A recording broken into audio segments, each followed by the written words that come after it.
All right, hello, beautiful perception trainers people, and welcome to our latest video.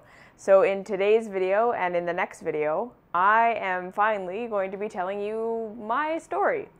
And so I kind of feel like I just became ready to tell this story about 5 minutes ago, and I'm the kind of person that's like, just rip the Band-Aid off. So yeah, here we are. And so if you kind of sense in my voice or in my inflection or in my energy that some of this stuff is still emotionally charged for me, you're absolutely right. And yeah, we'll get more into that as we go along. And then now, if you're wondering, you've been on YouTube for 4 years and you've never told your story before, like what the heck took you so long? There are a couple of reasons I've never sat down and just given you the kind of lay of the land of my life.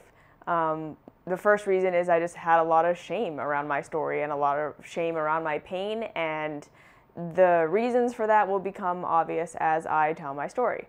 The second thing is that it doesn't just involve me. This is me airing essentially dirty laundry on my family, and I wasn't ready to do that before. It felt like a really big betrayal to share what I have been through honestly. And so, yeah, for just a long time, I just wasn't really willing to do that.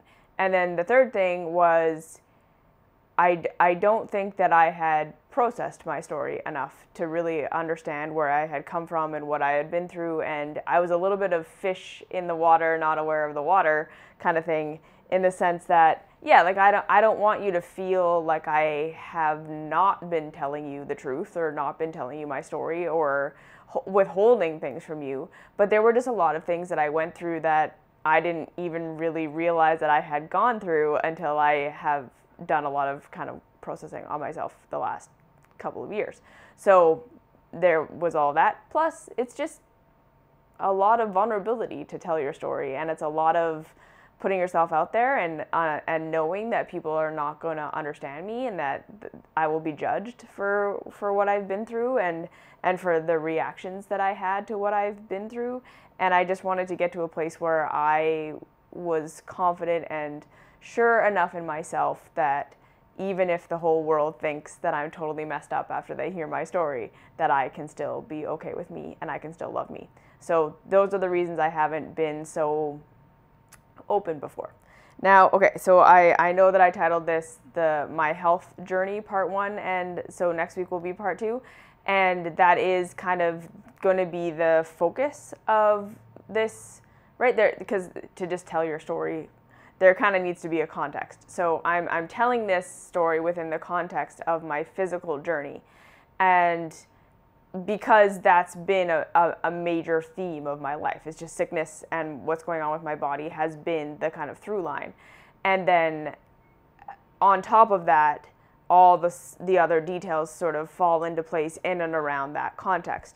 So I'm going to be giving you the facts of what my physical situation has been like and how I've progressed and not progressed in my physical journey.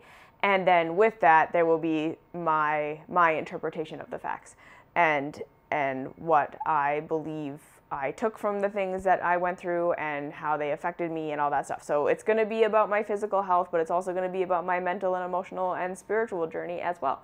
So this is as much as I can right now without, and yeah, the last thing that I want to say is that I never wanted to make this channel about me or about me becoming famous for me or anything like this. Like, I really wanted this to be a channel of helping other people and just taking what I know and offering it. And so for a long time, kind of just telling my story felt just self-indulgent. And so now I feel I'm at a place where even if that is what it is, okay, fine. I'm being self-indulgent. But at the same time, again, like I said, I feel like I've processed what I've been through enough, and I can very much see that I am not at all alone in what I have been through. And so hopefully my sharing this will help anyone out there who's going through something similar to heal. And that's kind of that's why I'm telling the story. okay, is because we are not as different as we think we are. We are all a lot more similar than we think we are. And hearing each other's stories helps us to take each other off of pedestals, and it helps us to stop judging each other so much. It helps us to just humanize each other. And so that is why I want to tell this story too, is just so that you know I'm just a human. We're all just humans. We're doing the best we can with what we have. And like I say, like I'll get into this later, but really I just hope that by hearing my story, if you have any shame about what you have been through, or about your pain, or about your journey, I hope that this helps you to see that there's nothing wrong with you, and that you didn't do anything wrong. And even if you are doing things right now that are seemingly harmful and hurtful to you, if you're addicted to stuff, if you are self-sabotaging in ways, if you're doing all of these behaviors that look like I'm just hurting myself now, you have a good reason for doing that. And there's nothing wrong with you. And I hope that through listening to my story, you can see that like this is just what we do and there's nothing wrong with you. Okay, so let's start from the beginning and we'll see how we go, all right? So my story starts on a very, very, very cold day in January 1989 in Red Deer, Alberta, when I was born. And I'm told, and I think this is a bit of a hyperbole, that I was born on the coldest day of the year in 1989. And I'm sure that it wasn't actually the coldest day of the year, but it was definitely a very, very cold day. My dad's truck actually got iced shut when he tried to leave the hospital to go home after I was born, because it was that cold. And so, yes, I was born, and there were essentially medical problems with my body from day one. So I was born with only 2 cords in my umbilical cord rather than 3. I was really small, so I was in the 50th percentile, so a tiny baby. So not small enough to be like preemie or anything like this, but just on the line. And I had jaundice, and so and also on the way out of the birth canal, my head kept hitting into my mom's hip. So I got stuck in the birth canal. They had to pull me out with forceps. They realized I only had 2 cords rather than 3. I was yellow, I was tiny, and they were like, uh-oh. And so they rushed me over to the examination table, checked out that I had both kidneys, I had a liver, everything was okay. And then they put me in an incubator. So they basically determined that I was not cooked enough yet. And so I had to stay in the hospital for a little while, being incubated, and then I was given to my mom and dad and taken home. And so the whole thing was pretty traumatic, and along with that, my mom's labor continued after I was born. So she kept having contractions, even though I had been delivered already. And so she was not able to connect with me. Basically, we didn't have that like skin on skin, mom holds baby and I love you and anything like that. We didn't really have that moment. Apparently, the first time she tried to breastfeed me, she just fell asleep and the nurses took me away. And so we didn't have that initial bond, and she was in pain and she was in trauma, and so that was kind of the initial day of my life. And then following that, I was colic, so constantly vomiting, obviously digestive problems, having a tummy ache all the time for my infancy. And my mom tells this story that even as a very small child who was clearly in pain, so I would cry because I was in pain, but I wouldn't let her hold me. I wouldn't let my mom hold me. She said that I would just like wriggle out of her grasp, and it would almost be like I would cry, and it was like I would want her to be there, but I didn't want her to have to touch me. And she tells this story a lot, that like that in the beginning that I just didn't want to be held. I didn't want to be touched by her. And then continuing on as I grew up, I just progressively got sicker. So I was the kid who always had ear infections. I had lots of ear infections. I got the flu 2, 3, 4 times a year usually. I got every cold that went around, and my digestive system continued to sort of degrade. And then I broke out in eczema. So by the time I was 2 or 3, I had chronic ear infections, was still colic, hadn't grown out of it, had basically eczema all over my body, and was just a pretty miserable kid. And so my mom says that she put me on an elimination diet at that time and took out all the grains, took out all the stuff, and I was just on fruits and vegetables and meat. And she said it was like everything changed. Like my demeanor changed. I was way less grumpy. I was way less fussy. So clearly I was in less pain. And my eczema cleared up, and we thought, oh good, okay, we've solved it. But I guess for some reason, keeping me on that diet was too much work. So that elimination diet didn't last very long. And eventually I was put back on normal food, and all of my symptoms came back, and that was that.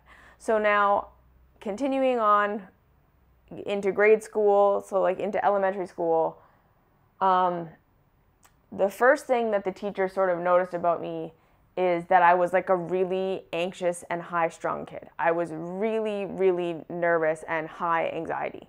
And I think I've told this before, that they sent me to the guidance counselor in grade 1 because I was so stressed out.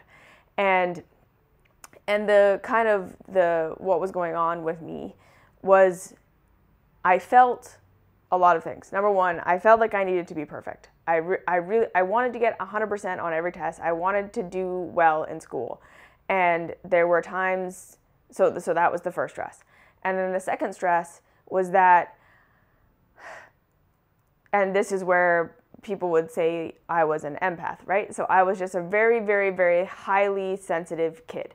I could tell that people around me were in pain, and that people weren't happy, and kids were being mean to each other, and kids had things going on at home that weren't great, and all of this stuff, and I could like sense all of this. But of course, being a child, I had no idea that wasn't normal, that everyone else wasn't sensing that. And I just couldn't understand why people were so mean to each other. I literally could not understand why kids could bully each other or how they could bully each other. And it got to the point where I was starting to get bullied. I was starting to get kids were being mean to me. And every single day was like Groundhog Day. Like I just couldn't get it in my head that kids were going to be mean to me, because it just didn't make any sense to me with regards to how I felt about people. Like there was no bone in my body that wanted to be mean to somebody else, or wanted someone else to be in pain, or wanted to get something at the expense of someone else. And so when kids treated each other like that, I just didn't understand. Like I could not put that together in my head. It never made any sense to me. And then the other kind of part of this story is that my mom says that from the beginning of me talking, so my family was not religious before me. My parents didn't go to church. They didn't have a religion. I wasn't indoctrinated into a religion from birth. So when I started talking and I started asking questions, I was asking my mom questions about God, and about where's God and where's heaven and where's all these things. And she essentially was like, whoa, WTF, like I don't even know where this is coming from. No one's told her about this. So this was kind of the weird thing, that I was asking questions about God and about heaven and about the afterlife and all of these spirituality things without having ever been told that that's what was going on, or that was a thing.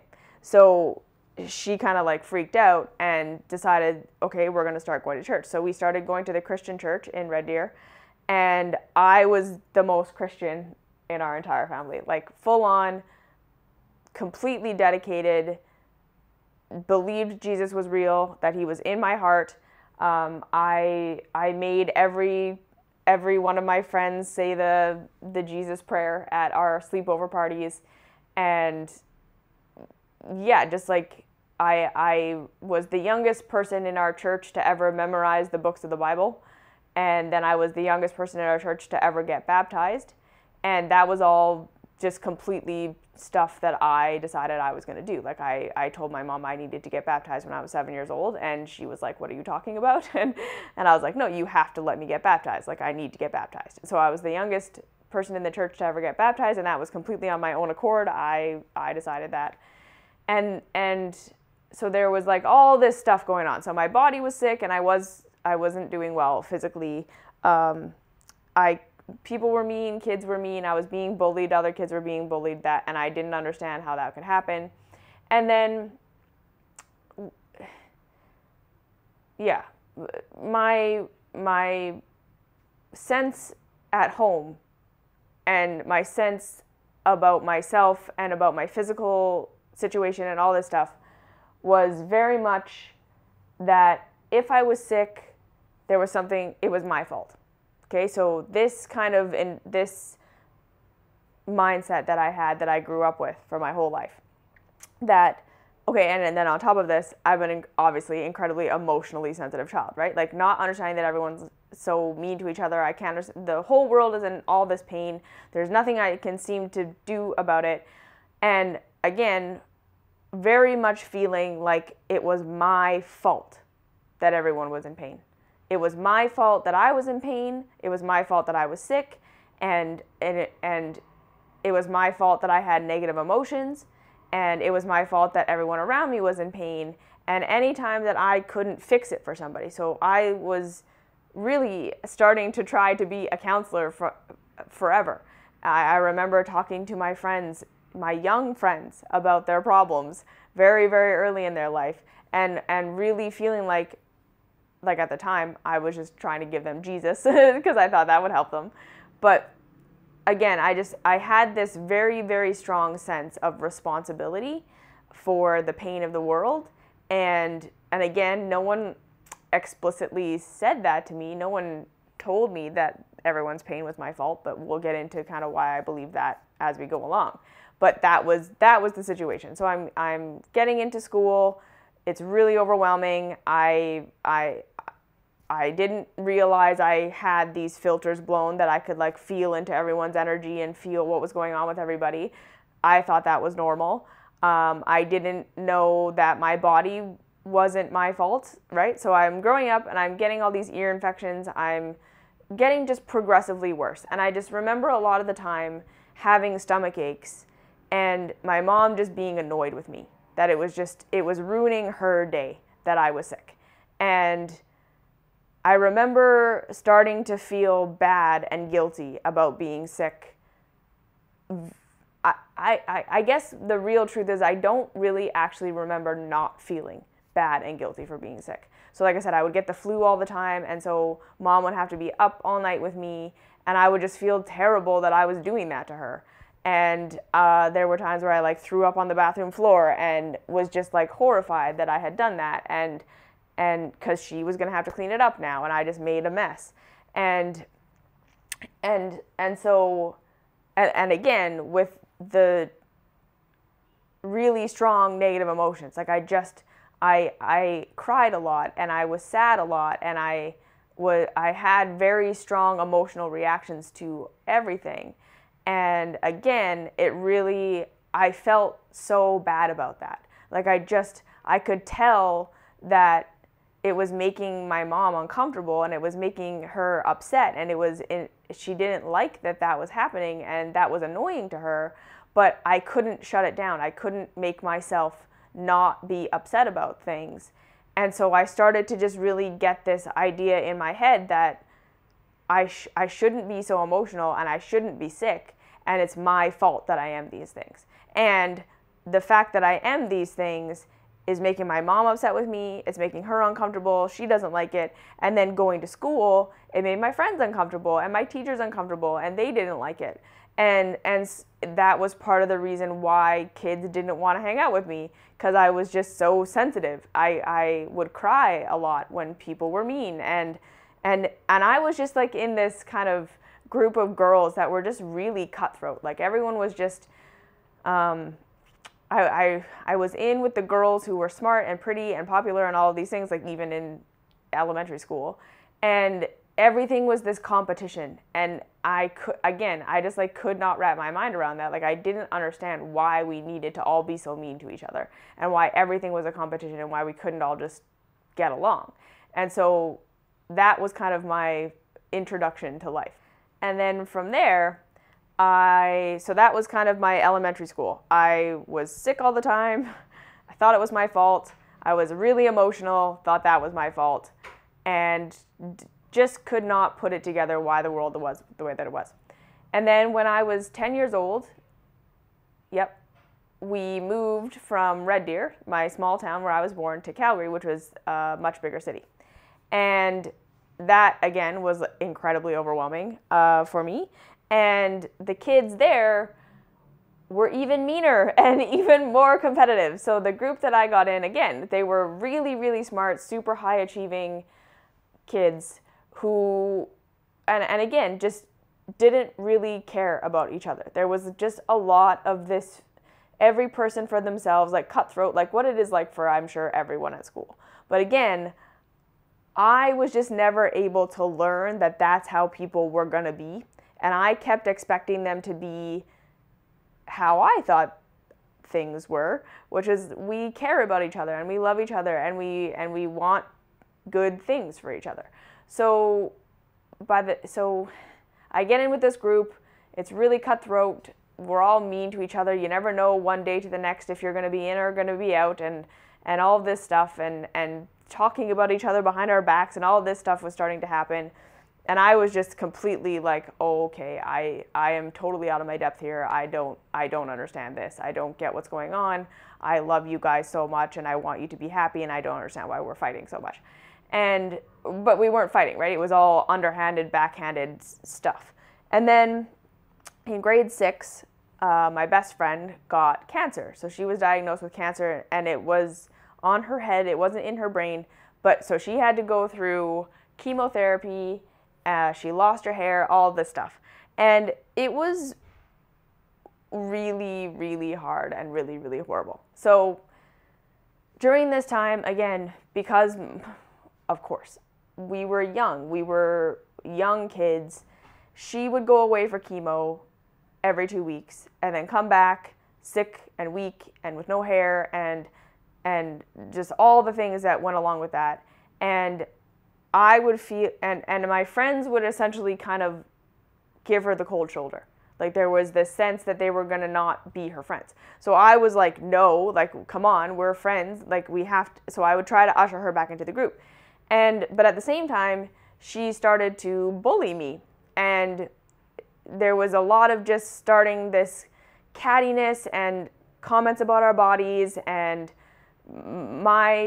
she would be mean. Like, she knew I was afraid of vomit because I like had this like huge fear of vomiting. I think it was because I threw up so much as a kid, and that always represented to me being out of control of myself, and that was going to make my mom uncomfortable and unhappy. And so I started to get this idea in my head that vomiting is just the worst thing in the world. And then of course she's going through chemo, so she would throw up. And so like one day she threw up at school in the bathroom, and I went to go visit her in the nurse's office, and she knew I was afraid of throw up. But she's like, did you see my throw up? Did you see my throw up? Did they make you go look at it? And I was like, no, of course not. Like, why? And so I'm sitting with her, and she would just be mean. And then, yeah, so this was halfway through grade 6 and then into grade 7, which was junior high, which is where things really start to get out of control. So yeah, she obviously lost a whole bunch of weight being on chemo, and then was just thin after that. And yeah, so that was when the body image stuff started to come up, and like, you're not thin like us. And because, so with my health situation, again, I had always been a really thin little person because I was born thin and young, or too little. But then as we started to get in grade 6, grade 7, my eating habits were totally normal, like standard American diet. Lots of cheese, bread, pasta, all that crazy stuff, processed foods. And I was starting, obviously, to get a little puffy and get a little chubby. And that was starting to become a thing. And I remember one time I threw this friend of mine her 16th or 15th birthday party at my house. And I planned this whole thing, and it was like the theme, and I made her a cake, and I did all this stuff. And she, halfway through the night, decided she needed to borrow one of my sweaters. And so she put on my sweater and zipped it up, and she's like, "Oh, it's so roomy," right? Like, it was just like all this mean girl shit. And so again, we're growing up, we're going through school, everybody's mean. And so this is when I start to get to this time where I'm coming home from school every day, and yeah, like I occupying myself. So we weren't really, like, my mom wouldn't like hang out with me or anything like that. It would be like, "Hey, here's your after school snack," and then she would go and read or whatever, and I'd be alone. And so here's another thing. I spent a lot of time in my childhood alone. My friends were really introverted, didn't do a lot of hanging out. They were really introverts, and I was definitely an extrovert. And so, like, I wanted to hang out all the time. I wanted to be on the phone all the time. I wanted to interact, and no one wanted to hang out with me. So again, like, even all through this time, I always felt like I was a burden on my friends. Like, my friends didn't actually want to hang out with me. They didn't actually like me. They liked each other a lot better than me. And I always felt like the outsider because I was. And then, so I'm spending all this time alone, doing all this stuff by myself.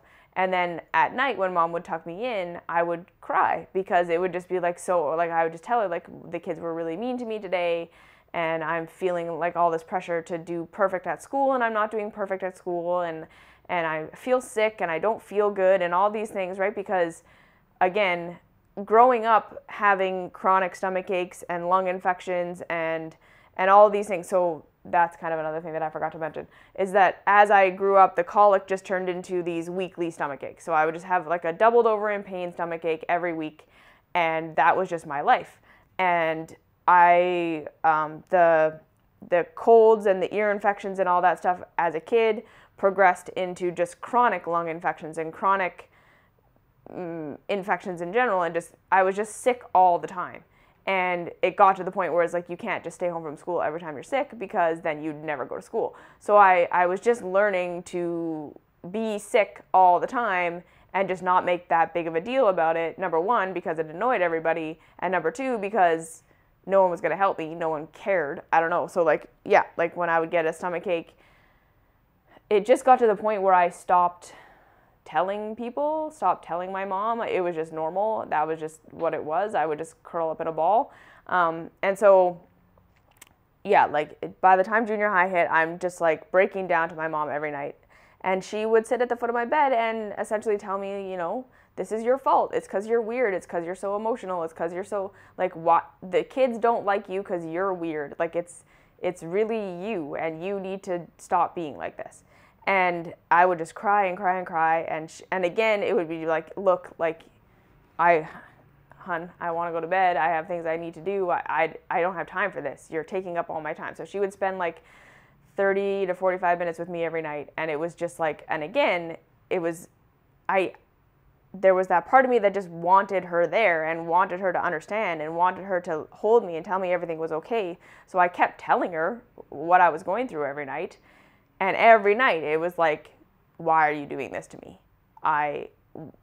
How is this your fault? And why are you doing this to me? Like, this is not what I want to be doing right now. Can you not? And I just couldn't not. So again, like, I'm just really starting to feel like everything is my fault.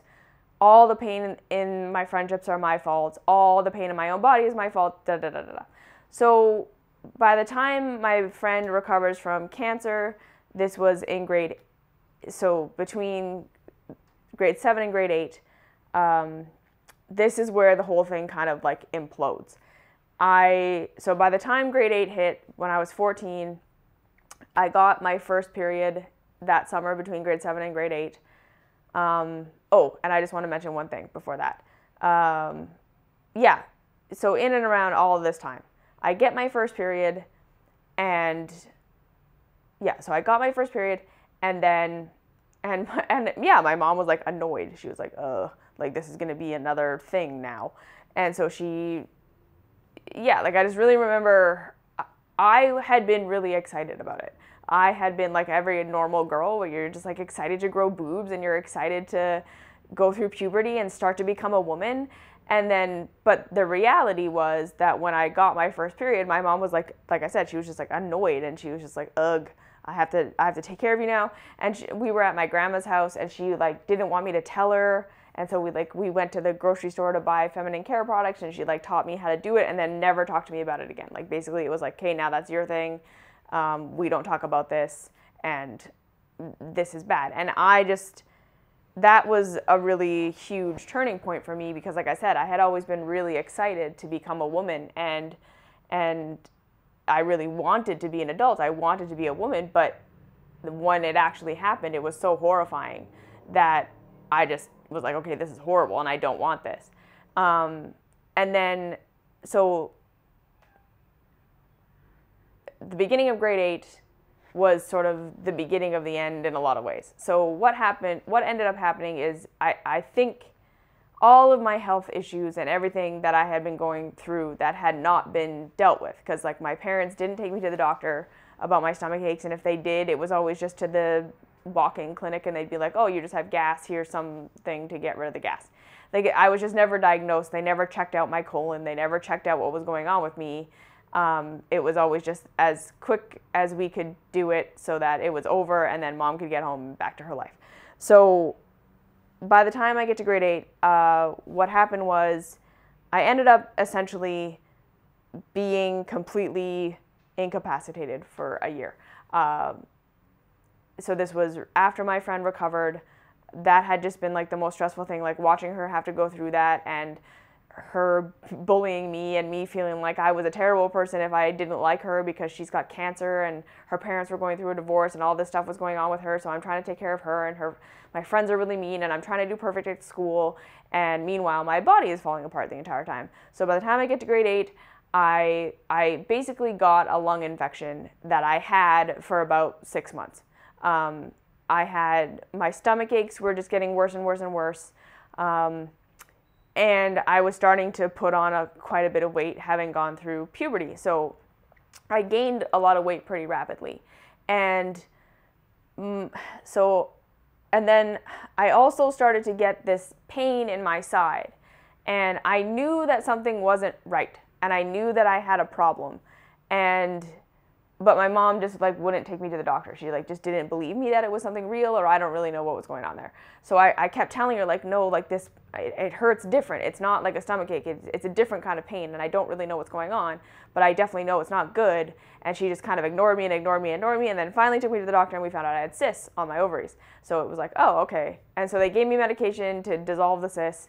And again, it was still just like, I was sick for that whole year and essentially just left alone. Like, my dad at that point was really stressed out with his work. He had gone through a whole bunch of, so he had moved us to Red Deer to Calgary for this new job, and then been laid off, and then got a new job back in Red Deer. So he was not actually at home most of the time. So we were mostly just alone with mom, and my being sick was really annoying to her. So she would just, if she let me stay home, I would just sit on the couch by myself so that she could like have her day. There was, and at this point too, she had decided she didn't want to like cook for us anymore. So like she wasn't making us lunches anymore. So I was literally living off like pizza pockets every lunch, and her cooking was always just the most minimal thing that she could do, like a casserole or whatever. And so I was eating a lot of junk food, and cookies and popcorn and peanut butter on bread, because I was fending for myself a lot. And getting sicker and sicker and sicker, more and more stomach ache, all this stuff. And then, like I say, just ended up at this place where it was like cysts on my ovaries. I had high blood pressure. I had out of control blood sugar levels. My hormones were obviously out of whack already from the very beginning. And my stomach aches were just getting worse and worse and worse. I was just getting more and more stomach aches. And then my immune system was tanking. And then on top of this, I also had like fungal stuff going on, like all from the very beginning. Like I remember having like essentially like fungus like behind my ears, and like warts and all this stuff that I could never get rid of, and all this just progressed. Okay, so we're in grade 8, I'm on the couch, I have cysts on my ovaries, like I'm just like at this terrible place. And essentially I was also incredibly depressed and anxious. And before that, like the summer before that, they had taken me to get anti-anxiety medication because I was just so nervous and stressed out all the time. And they thought maybe that would shut my emotions down, and it didn't work. The medication didn't touch it. I just stopped taking it after a couple of months because it didn't do anything for me. They tried to put me on antidepressants, and I just said, like, no, I really didn't want to do that. And then, so yeah, that was grade 8. And then near the end of grade 8, I remember also, I barely graduated from grade 8 because I had been sick so many days that they almost were going to make me redo grade 8, but I did well enough in my grades that they kind of like made an exception for me. And my teachers like really looked at me like, you are so lucky that we're not holding you back and that we're kind of making this exception to let you go forward because, yeah, you skipped so many days of school. And at the same time, I just remember just being sick and feeling so sick every single day that the days that I would go to school, I would just cry and cry and cry before going to school. And my mom would just like shut the door in my face, like just like, go, you need to go. Like get over yourself kind of thing. And so that was that. And then so I finally get diagnosed with the cysts on my ovaries. And then what happened was I got stretch marks.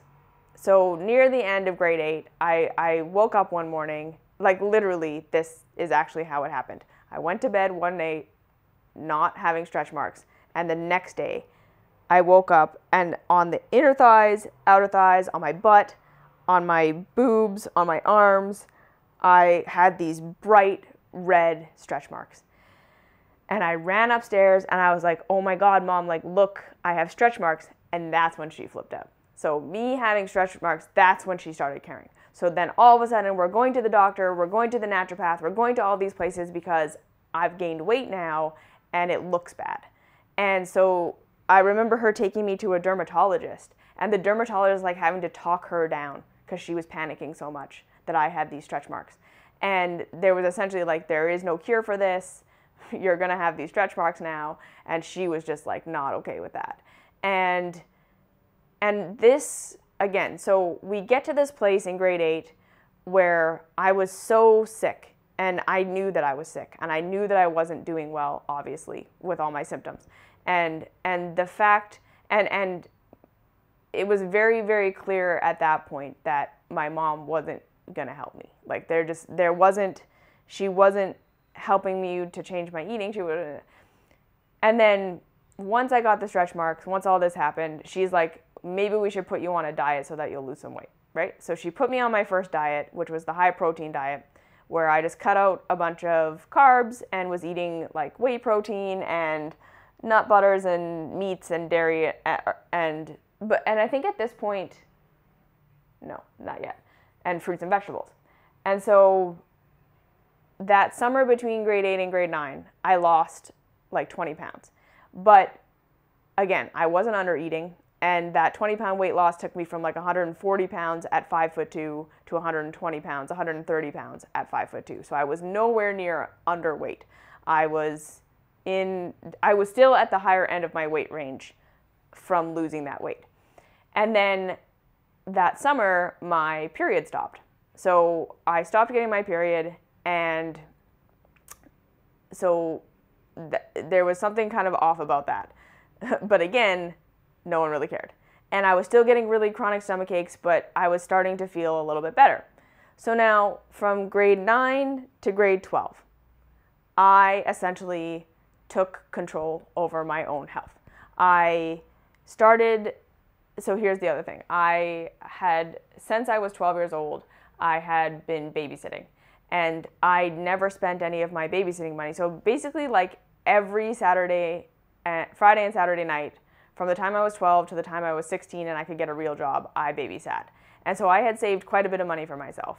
And I started to buy my own food because I knew that my dad was stressed out about money, and healthy food cost more than not healthy food. And my mom didn't want to cook for me and do all these things. So yeah, essentially at the age of 14, 15, I started to buy my own food and cook for myself, because I knew that, so part of it was motivated by I wanted to lose weight because I wanted my mom to love me. I also was hoping that maybe if I lost weight, my friends would like me and all these things. But at the same time, I knew I was dying. My body was falling apart and things were not good. And I knew instinctively, internally, that if I didn't do something, I was going to die. And I didn't want to die. I wanted to live. So I started to research and read books. I got into the blood type diet. I got into Mary Lou Henner's health program. I started to just really become obsessed with health and nutrition. And again, there was a part of it that was motivated by weight loss. But the other big part of it was that I knew I was dying. I knew that things were not okay and that I was not okay. And as I started to learn about nutrition and dieting and stuff, it started to feel like I had some control. Like I wasn't under, I could start to eat in a way that was different from my parents and all these things.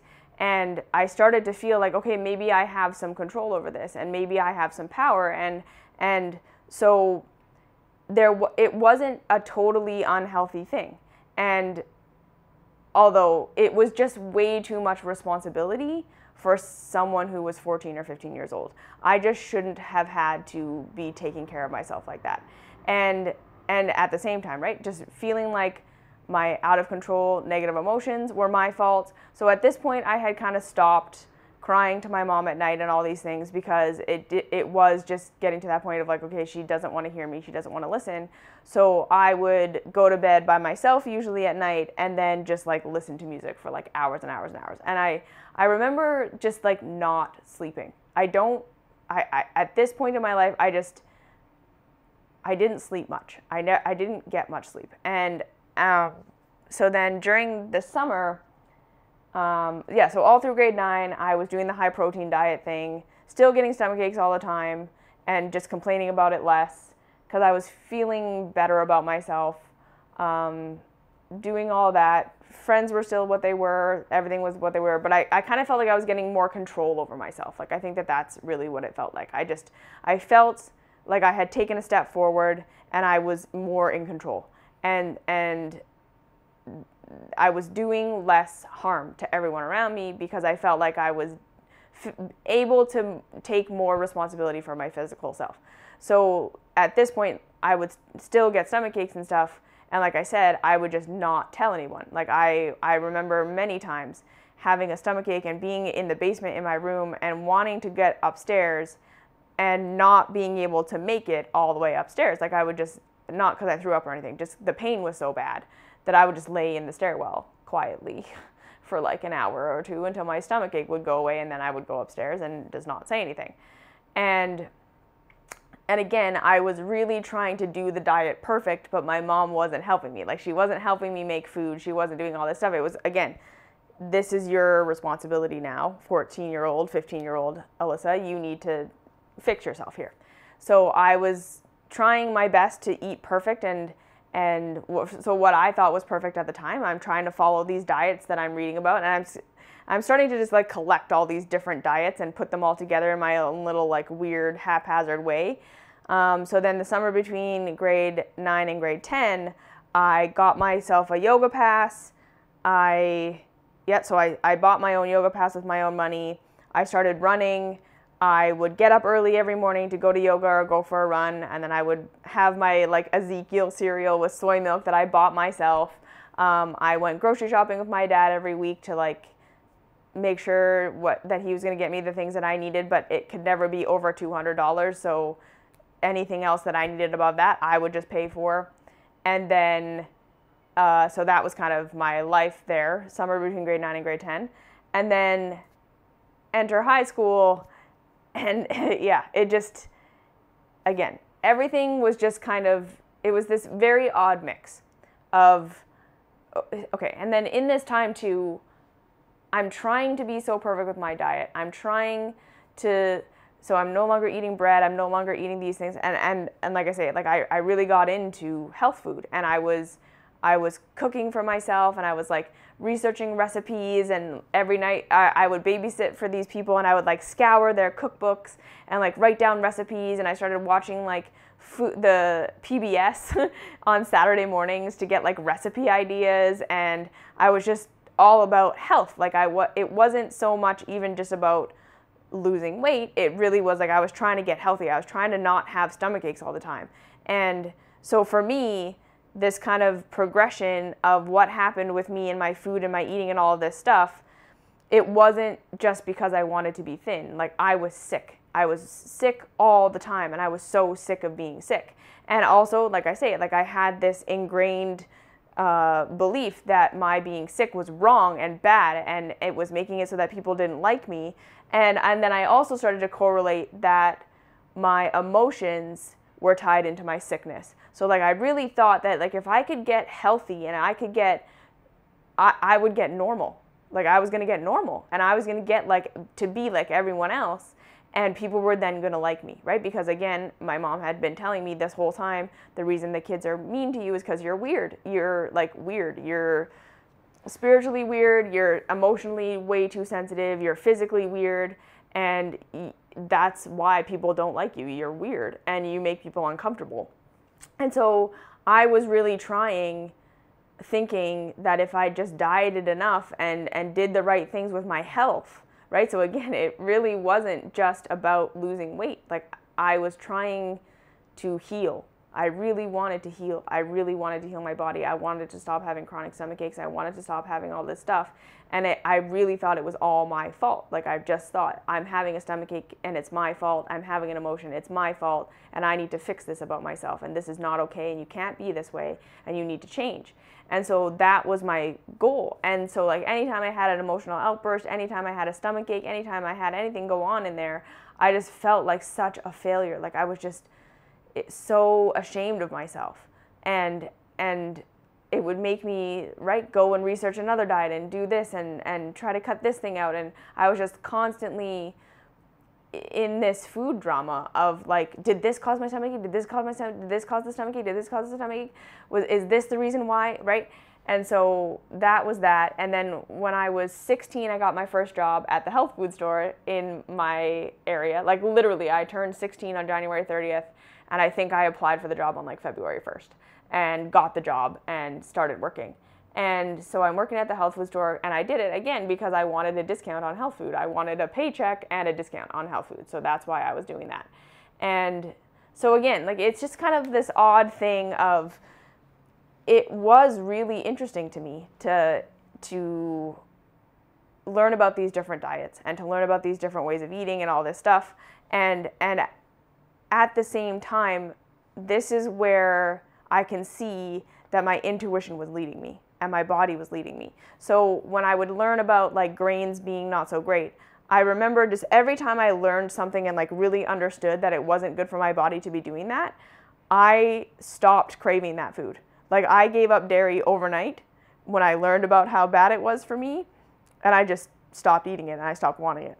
And then same thing with grains, like I just progressed to like no wheat and then only sprouted grains, and then I was making like spelt cookies and spelt banana bread, and like cooking for myself and making food for my friends and doing all this stuff and like learning how to cook all by myself because my mom didn't teach me that, and learning all these recipes. And like, so there was this part of it that was really fun, and it was like an escape. Like cooking was fun and sort of social. Like it was like the only way that I could get my friends to like hang out with me, because I would like make them food, and that was starting to be like a thing where I was getting some approval. But at the same time, being on a weird diet makes you weird. So there was just all this like conflict going on of just, it was helping and I was getting better, but I wasn't perfect, and I wasn't physically better. And that's the other thing too. Like basically all throughout high school, I stayed at about 120 pounds.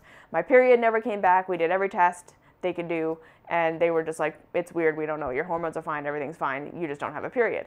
And I wasn't underweight, and I definitely wasn't starving myself, not at all. Like I was eating a lot, just healthy food, right? Like I would still bake cookies and eat cookies, but they were just like spelt with carob chips and peanut butter balls and all of these things. And I ate a lot of vegetables and a lot of fruit, and then, yeah, so going throughout high school, like I say, there was this kind of dynamic interplay of I was getting better and I was getting stronger and things were going well, but at the same time it made me weird, and there was this underlying subtle thing that my mom wasn't actually happy that I was getting better.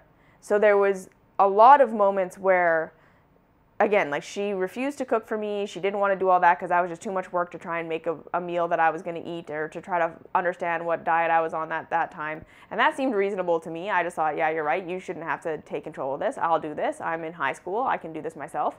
But so anytime she would cook for me, she would put like cheese in it, in the something. She would like hide cheese in the casserole. And I would look and I'd be like, Mom, like, I don't eat this. Like, you know I don't eat this. I can't eat this. And she would be like, oh my gosh, like, you're being so dramatic. Just eat it.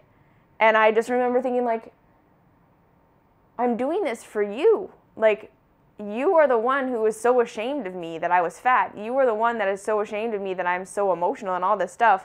Like, I'm on this diet because of you. And I'm trying to help myself, and I'm trying to do better, and I'm trying to get better so that I'm not sick, so that I'm not annoying, so that I'm not all these things. And like, why are you not helping me? And also like making it worse. Like, why are you sabotaging me? And I just like couldn't understand that. And then of course, like having that negative emotion outburst at her for doing that, I again felt like, oh my God, like I'm a terrible person. Like, what's wrong with me? She's right. She made me casserole. Like, why did I complain? Like, what's the big deal? But, and again, and also just through this time, there was just really this sense of panic. Like, there was just so much panic that I just really felt sick, and like things weren't good. And I didn't, and right, as much as I was trying to have control, and it felt good to make my own food and to have my friends eat my food, and to see that there was like little improvements being made, I still just felt like I was dying. Like something wasn't right, and I wasn't being helped, and I wasn't on top of it, and there was still something so wrong with me, and I was still feeling like I was such a bad person that I needed, like, and I felt guilty that I needed different food, and I felt guilty that my body didn't work properly, and that I was sick, and that made other people uncomfortable, and that my emotions made other people, right? So there was just all this feedback that the way that I fundamentally was bad. And then combine that with the fact that in my heart, I just really wanted to make this world a better place. I wanted the people around me to be happy. I wanted my mom to be happy. I wanted my friends to be happy. I could see that everyone was unhappy. And so, right, like I had Christianity, and I thought that at some point I'm going to become this person who's able to take everybody's pain away. Like I really, like, I don't know that I consciously thought that, but anytime someone around me was in pain and I couldn't fix it, I did feel like it was my fault. And it was, even if that pain had nothing to do with me, and they were in pain before they met me, and they were going to be in pain after, it was my fault that I couldn't fix it. And then at the same time, like, I'm a completely devout Christian at this point. But not like a normal Christian. Like I really was so convinced that I should be able to hear the voice of God. So this is another thing that was like really weird about me, is that I took this idea that you're supposed to have a personal relationship with God completely seriously. And to back up just a little bit, like way before all this dieting stuff happened, and before I was aware that my health issues had anything to do with my food or anything like this, when I was like 11 or 12, I went on my first juice fast by myself. My mom let me do it, and again, crazy. And I did it because everyone around me was suffering. I was suffering. I knew that things were wrong and that they shouldn't be the way that they were, and I knew that I should be able to hear the voice of God to tell me what to do about all this stuff. And it was just so frustrating for me that I couldn't, that I didn't have the answers, that I didn't know what to do. And I felt like I should know what to do, and that Jesus should be talking to me and telling me what to do. And there must be something wrong with me that I can't hear that. And so again, like moving through my life, I was just more and more and more getting, so yeah, just right, being in high school, I was just such a freak, like on every level. Like I ate weird, my body was weird, I had all this like guilt and shame about everybody's, like, so anytime I had a negative emotion, or anytime I was feeling sick, I felt bad about that.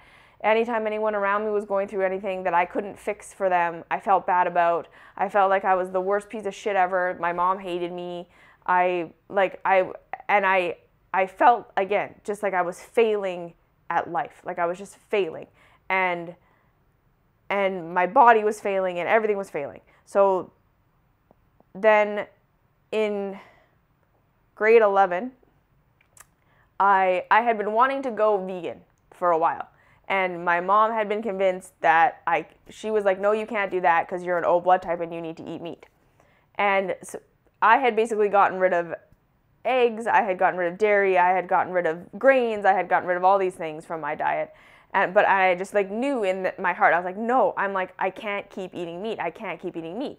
And so I donated blood in grade 11, and it came back that I was actually a blood type A, which according to the blood type diet means that you're allowed to be a vegetarian. So I went vegan overnight, and then, and that just felt like a revelation. Like I was just so excited about being vegan and eating vegan food. And so again, like definitely I had mental, emotional stuff going on with food leading up to this. So there were times where I would like binge on food because I was like trying so hard to be so perfect all week and to eat as little as possible.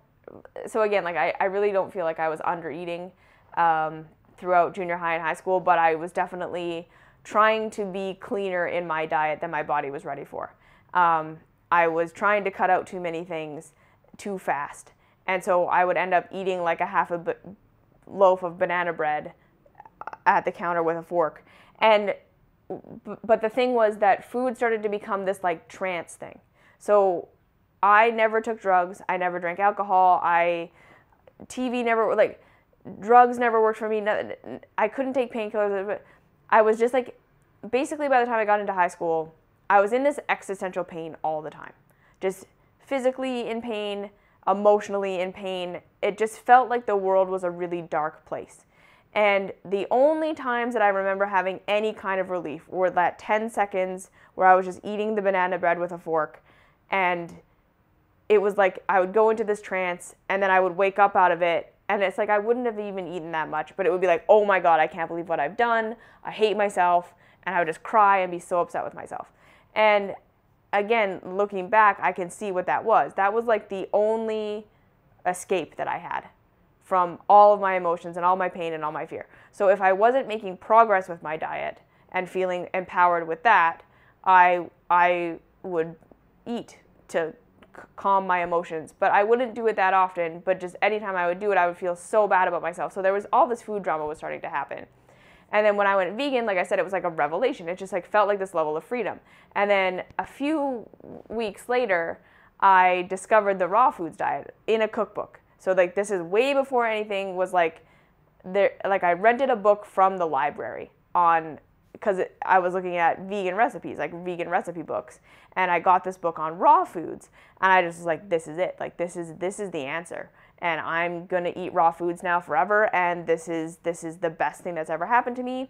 And I remember going raw overnight, and again, I never craved cooked food ever since then. And I still to this day can say that. I